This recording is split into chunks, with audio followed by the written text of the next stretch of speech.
Nerdy News with Kat Stewart and Monica Samuel.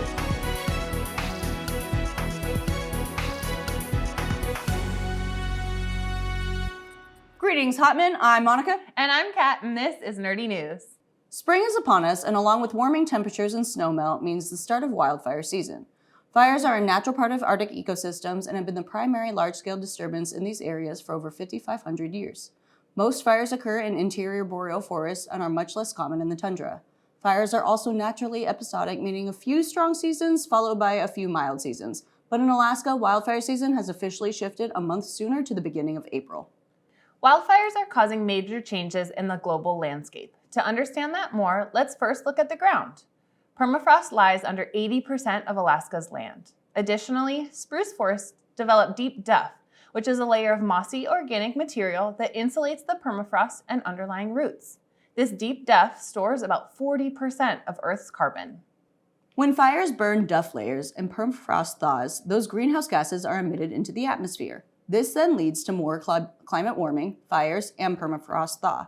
It's a vicious self-feeding cycle. There is also a shift in the types of plants that live in these areas affected by fire. Spruce are easily damaged and slow to repopulate, but birch and aspen cruise right in. These new deciduous forests consume more water, don't support duff layer regrowth, and have root systems that damage the ground. Fighting fires is a pretty big task. Over the last decade, the U.S. has spent over $3 billion each year just on fighting wildfires. With changing patterns and conditions, we are learning better management strategies. Indigenous people have been practicing controlled burns throughout history, and science is now showing that it's an effective strategy to reduce the impact of future wildfires. In Alaska, there are 3 main strategies for fighting fires based on the location. Fires occurring close to communities and culturally important places aim for suppression and close management. But the majority of the state is considered a limited management area, where fires are allowed to play their ecological role, but are monitored closely to change the strategy if necessary. Total suppression just is a strategy that doesn't work. We've learned that no fire means a buildup of natural fuels, and that buildup puts areas at risk for even more extreme fires. Wow, wildfires can greatly impact our lives. Let's learn how to keep ourselves safe around fire. The 3 elements of the fire triangle are heat, which is responsible for the ignition and spread, fuel, any material that will burn, and oxygen, which breaks down the fuel and releases heat.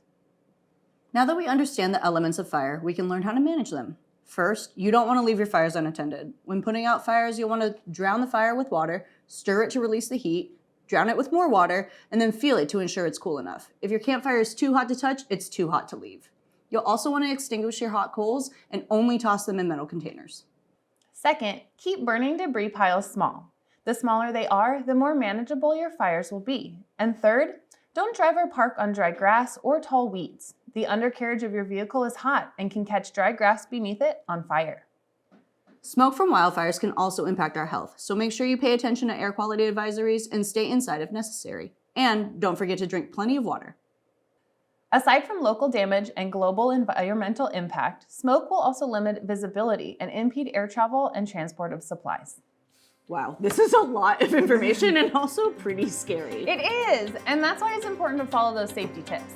Thanks for joining us today. I'm Monica. And I'm Kat. Remember, you can prevent wildfires. Do it.